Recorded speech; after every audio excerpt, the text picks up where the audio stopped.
Por la señal de la Santa Cruz de nuestros enemigos, líbranos, Señor Dios nuestro, en el nombre del Padre, y del Hijo, y del Espíritu Santo. Amén. Señor mío y Dios mío, creo firmemente que estás aquí, que me ves, que me oyes. Te adoro con profunda reverencia. Te pido perdón de mis pecados y gracia para hacer con fruto este rato de oración. Madre mía Inmaculada, San José mi Padre y Señor, Ángel de mi guarda, interceded por mí. Vamos a seguir cogiendo el Evangelio en este camino que hemos hablado de aprender a ser hijos. Luego pasaremos a otro apartado. Y te leo en San Mateo, que es en la hoja esa lo previsto, capítulo 2, versículos 1 al 12, la visita de los magos. Habiendo nacido Jesús en Belén de Judea, en tiempos del rey Herodes, unos magos se presentaron en Jerusalén preguntando: ¿dónde está el rey de los judíos que ha nacido? Porque hemos visto salir su estrella y venimos a adorarlo. Venimos a adorarlo. Quizás esto sea lo crucial de este rato de oración. Venimos a adorarlo. Al enterarse el rey Herodes, se sobresaltó y toda Jerusalén con él. Convocó a los sumos sacerdotes y a los escribas del país y les preguntó dónde tenía que nacer el Mesías. Ellos le contestaron: en Belén de Judea, porque así lo ha escrito el profeta. Y tú, Belén, tierra de Judá, no eres ni mucho menos la última de las poblaciones de Judá, pues de ti saldrá un jefe que pastoreará a mi pueblo de Israel. Entonces Herodes llamó a lo secreto a los magos para que le precisaran el tiempo en que había aparecido la estrella. Y los mandó a Belén, diciéndoles: id y averiguad cuidadosamente qué hay del niño, y cuando lo encontréis, avisadme, para ir yo también a adorarlo. Adoración. Ellos, después de ir al rey, se pusieron en camino, y de pronto la estrella que habían visto salir comenzó a guiarles hasta que vino a pararse encima en donde estaba el niño. Al ver la estrella se llenaron de una inmensa alegría. Entraron en la casa, vieron al niño con María su madre y, cayendo de rodillas, lo adoraron. Después, abriendo sus cofres, le ofrecieron regalos: oro, incienso y mirra, y habiendo recibido en sueños un oráculo para que no volvieran a Herodes, se retiraron a su casa por otro camino. Venimos a adorarle. Venite, adoremos. Decimos habitualmente en las antífonas del comienzo de nuestra liturgia de las horas. Venite, adoremos. La narración, yo también tuve la suerte de estar en Colonia con motivo de la Jornada Mundial de la Juventud. Alguno aquí creo que estaba conmigo, presente, y vimos lo que, según la tradición, es la tumba de los reyes, iba a decir los reyes católicos, no, los reyes magos. Los reyes magos. Un sacerdote del colegio dijo a las niñas pequeñas que había estado en la tumba de los reyes magos y se pusieron todas a llorar, porque los reyes magos no han muerto. No han muerto, evidentemente. Y luego explicó, lo arregló como pudo. Pero claro, la tumba de los reyes magos, pues imaginaros, no hay reyes magos. No se han muerto, no están enterrados, no se han muerto. ¿Qué hay que ir para ir al cielo?, pregunté una vez a un grupo de niños. Me dijo uno: ser bueno, pequeñitos, comerse todo, Y dijo otro, morirse. Digo, llevas toda la razón del mundo. Eso es sabiduría buena. Bueno, vamos al tema. La narración que hacen los evangelios del nacimiento de Jesús lo presentan, bien lo sabes, como personas que se le acercan. Se puede decir que el Señor quiso que quedara manifiesto desde su nacimiento, que vino para darnos la posibilidad de ser recibido y adorado. Aunque algunos no lo recibieron. Aquellos que no abrieron la puerta en Belén. Y en el caso de los pastores, la misma Nochebuena, y en el caso de los magos de Oriente, le recibieron.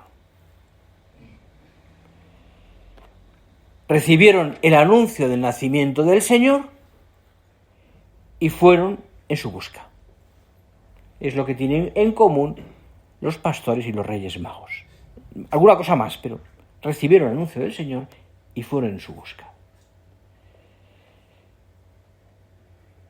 Es secundario, en ese sentido, la mayor o menor cercanía física o espiritual de unos u otros al Hijo de Dios. ¿Por qué? Porque a los magos se les presenta como ejemplo de personas físicas y espiritualmente lejanas, ¿verdad? Los magos, que recorrieron un camino largo. No importa el sitio donde partieron, unos de Oriente, otros allí mismo en Belén, que estaban pernoctando. Para todos ellos hay algo en común, el sitio donde tienen que llegar. Paz a los de cerca y paz a los de lejos, dice San Pablo. Lo importante es el punto de llegada. El punto de llegada.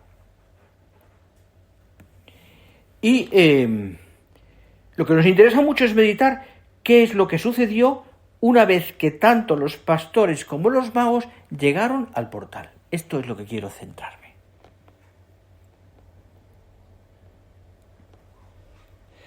Decía un autor que quizás os suene, concretamente René Latourelle, explicando la teología fundamental, decía que la revelación es palabra, testimonio y encuentro. Pues mirad, quizás la categoría de encuentro, palabra, testimonio, encuentro. La categoría de encuentro sería la más significativa para nosotros para entender lo que sucedió en Belén. Porque se dice, encontraron al niño. ¿A qué me refiero? A que ese encuentro cambia la vida.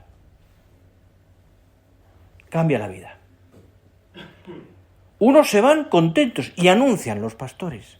Los reyes se vuelven por otro camino. Felices, Gavis y Sun, dice. Se alegraron al ver la estrella y la estrella les indicaba dónde estaba el niño. ¿Te acuerdas, no? Lo que decía Benedicto XVI, y hemos escuchado muchas veces. Se empieza a ser cristiano no por una decisión ética, sino por un encuentro personal con Jesucristo. Encuentro.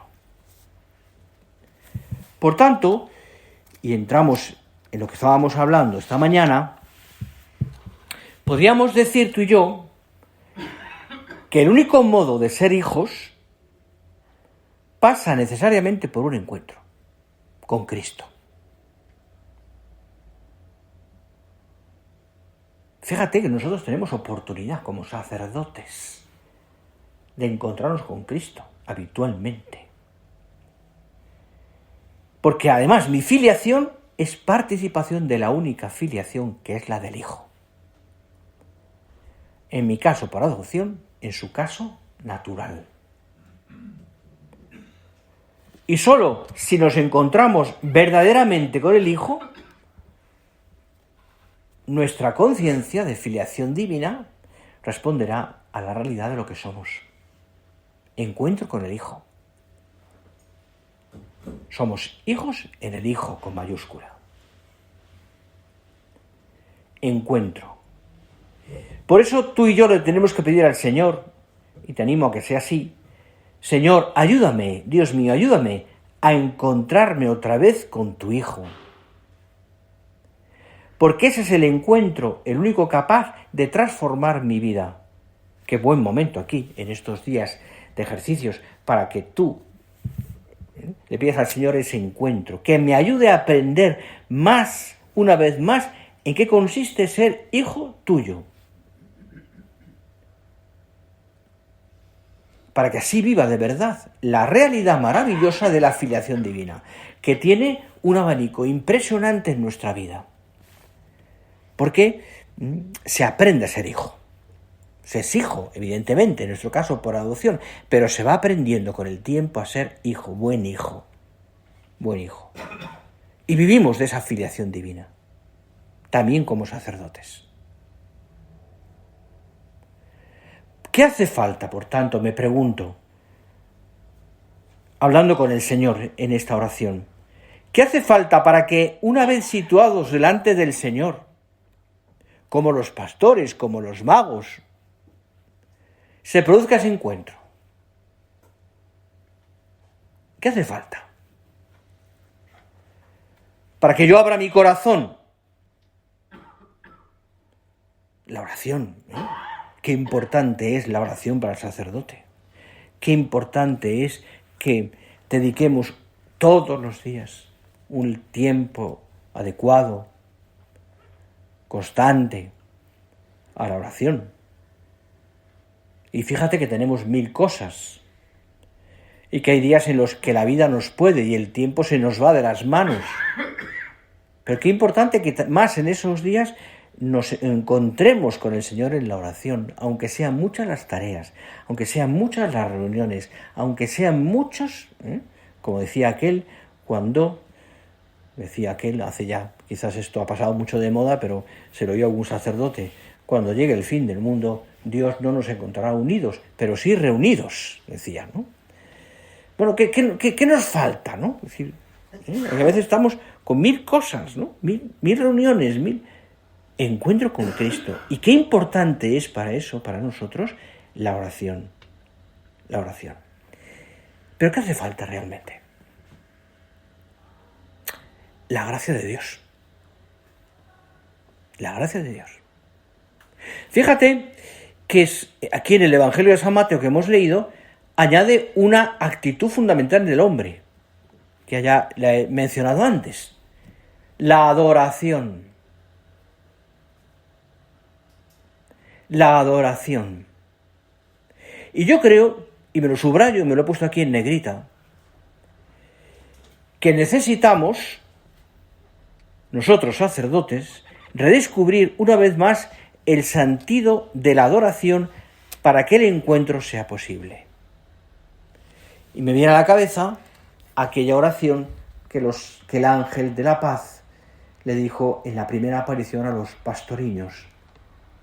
Esa oración que te sabrás de memoria.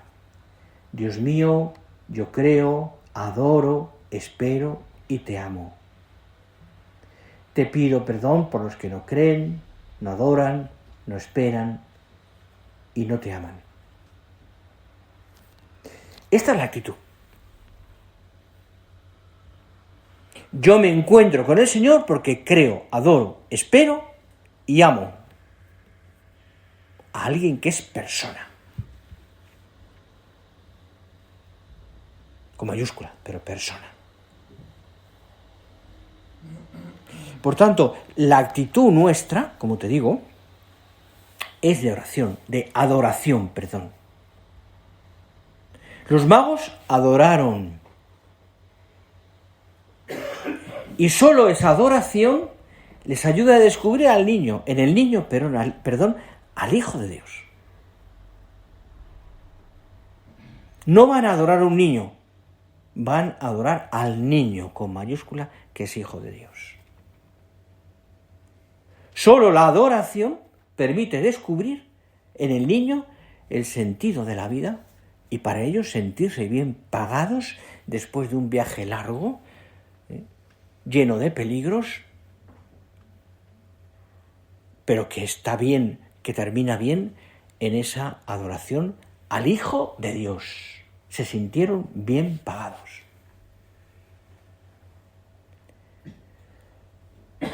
Solo la adoración abre las puertas para entender lo que significa ser hijo de Dios.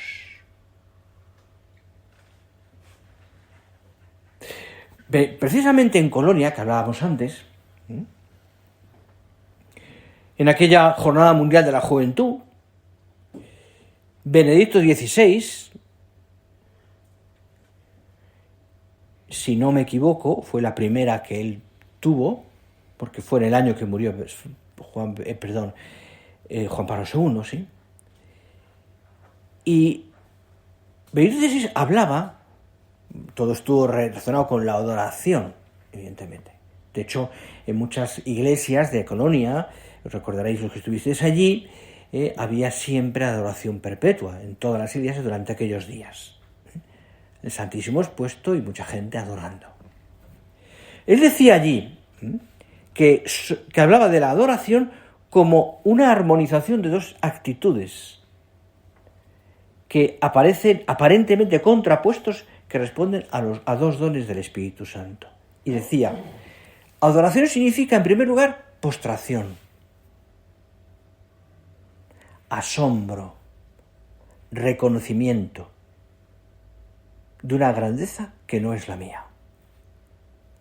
¿Qué hago para adorar? Me pongo de rodillas. Me postro.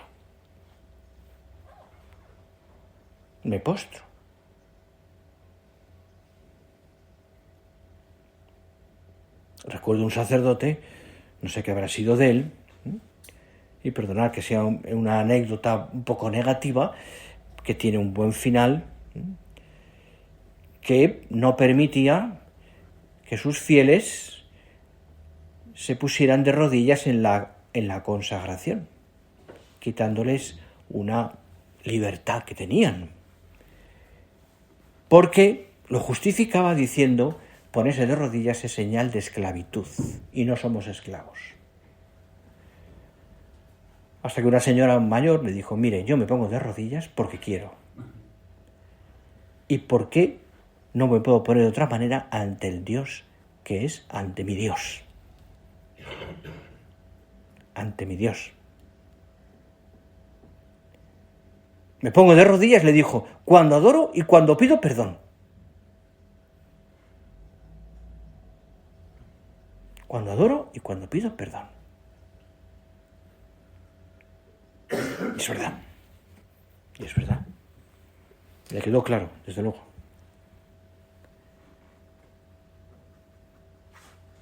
Significa asombro, reconocimiento de la grandeza que no es la mía. La palabra, concretamente, decía el Papa, proskinesis, en griego, significa el gesto de sumisión, reconocimiento de Dios como nuestra verdadera medida, cuya norma aceptamos seguir. Significa la libertad, que no quiere decir gozar de la vida, considerarse absolutamente autónomo, sino orientarse según la medida de la verdad y del bien, para llegar a ser también así nosotros verdaderos y buenos. Verdaderos y buenos.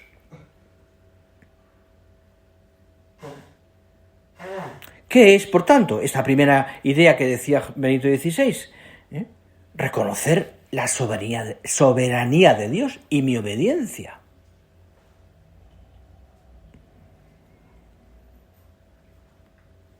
Y por tanto esto habla del carácter indisponible de la Eucaristía como una realidad que se me ha dado,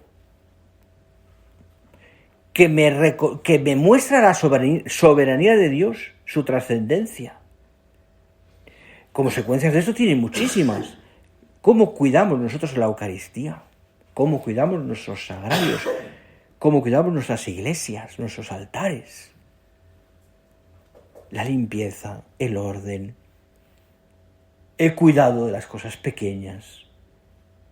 Todo eso, en el fondo, pensadlo, cuando uno está, y seguramente todos tenéis muchísima más experiencia que yo, y habéis hecho muchas cosas muy buenas en vuestras iglesias, y habéis arreglado tantas cosas, lo habéis dejado estupendamente, pero fijaros, eso, el gasto que podemos hacer de tiempo, de dinero, de dedicación, de agobio, por arreglar una iglesia, por arreglar todo lo que significa el culto, es un gesto de adoración, de amor al Señor.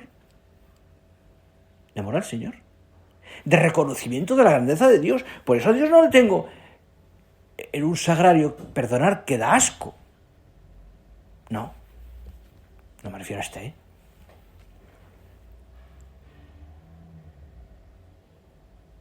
No, es Dios. Y está en un sitio donde se lo merece.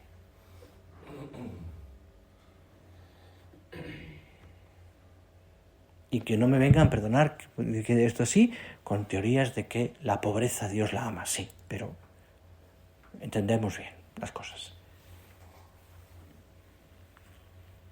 Y es verdad que la ama. Pero yo le debo una adoración. Reconozco la soberanía de Dios, evidentemente luego con la prudencia y con el... Pero Dios no está en mi iglesia en un sitio que no estaría yo, que no estaría una persona normal, no.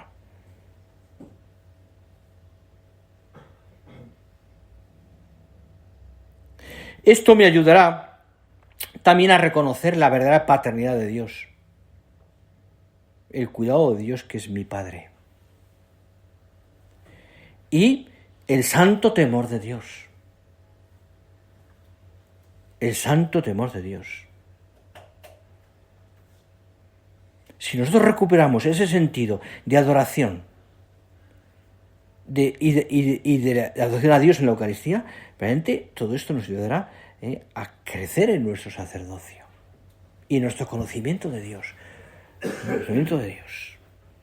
Decía también Benedicto XVI que adoración es, decía en otro sentido, fijaros qué diferencia, pero hablábamos de postración, asombro, reconocimiento de la grandeza de Dios, adoración, asombro, reconocimiento de la grandeza de Dios, y por otra parte decía, también, adoración significa beso, intimidad, afecto y ternura.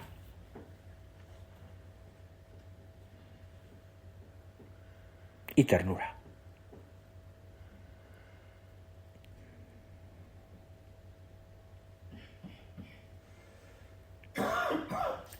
¿Dónde va esta idea? Pues mira, la palabra viene de adoratio, que es contacto, abrazo, beso, amor.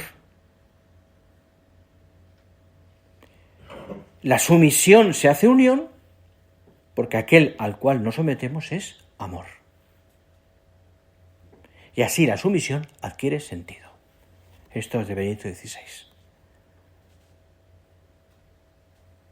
Nos libera de lo más íntimo, desde lo más íntimo de nuestro ser.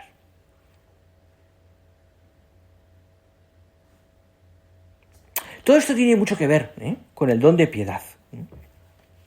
Como sabéis, la relación de padre e hijo, la paternidad y la filiación es parte del don de piedad. El amor al Padre. El amor al Padre. El afecto es posible por las bases del respeto.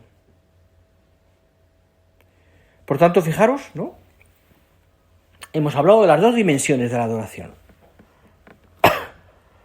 Asombro, reconocimiento, intimidad, beso, afecto, ternura.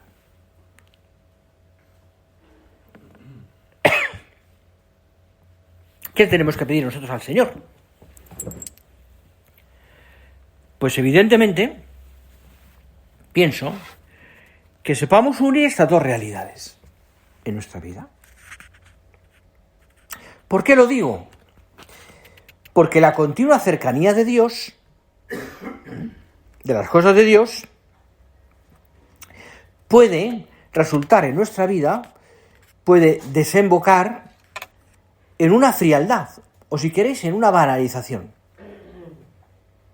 Es decir, en un acostumbramiento.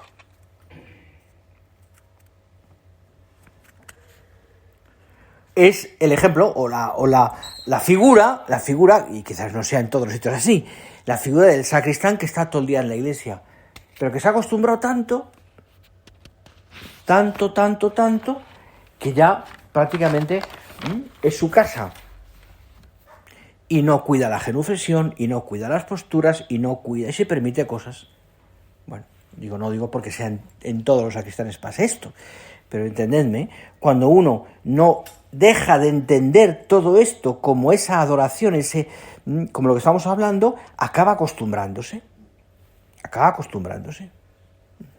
Y aquí entra todo un aspecto, no me da tiempo ya, porque quiera comer, todo un aspecto que creo que es interesantísimo, que podríamos hacer un poquito de examen nosotros, y que os lo dejo ya a vuestra consideración.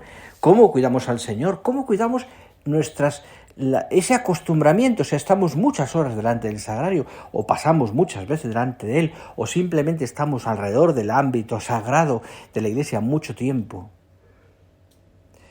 ¿Nos hemos acostumbrado? ¿Nos hemos acostumbrado? Me han entrado tal rutina que ya aquella casa, que es la casa de Dios, ¿te acuerdas del Señor? Como les lanza, les saca de allí a aquellos mercaderes que han acostumbrado, han hecho su casa de oración, la casa de Dios, el celo santo del Señor, hace que aquellos hombres que se han acostumbrado a tener allí, han hecho su mercado, ¿no? La han convertido en un mercado. Un mercado.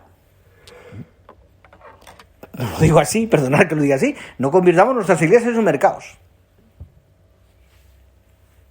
No quiero ser negativo, entendedme.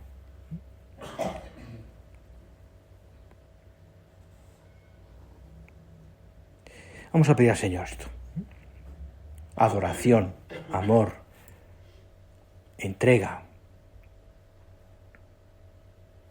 Que lo pensemos y que no nos acostumbremos, que sacudamos el corazón un poquito para que de verdad, como enamorados del Señor, la expresión de la entrega nuestra como hijos de Dios sea de cuidado, de delicadeza, de amor, de estar en las cosas de Dios, de cuidar al Señor, de no acostumbrarnos, de no tener la rutina.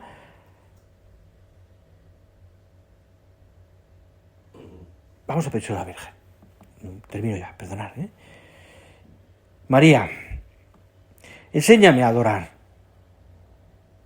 para que tu Hijo se presente ante mis ojos como el amor deseable y encuentre en él el fundamento sólido, estable a esa entrega de mi vida que ya estoy viviendo. Y que si alguna vez me pesó, no quiero que me pese más, porque no es una entrega que se fundamente en la fidelidad a la palabra dada o al compromiso moral, sino que querría que se basase, como en su realidad más profunda, más auténtica, en la conciencia de haber entrado en el grupo de los que por haber dicho que sí, han sido hechos hijos de Dios, han sido hechos hijos de Dios y viven una vida filial maravillosa. Ponemos todo esto en manos de nuestra Madre Santa María, la Virgen de Fátima, y a ella se lo pedimos. Hazme y enséñame, como tú lo hiciste también, a aprender a adorar como hijo.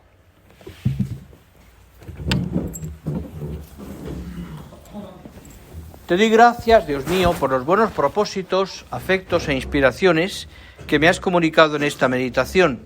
Te pido ayuda para ponerlos por obra. Madre mía Inmaculada, San José mi Padre y Señor, Ángel de mi guarda, interceded por mí.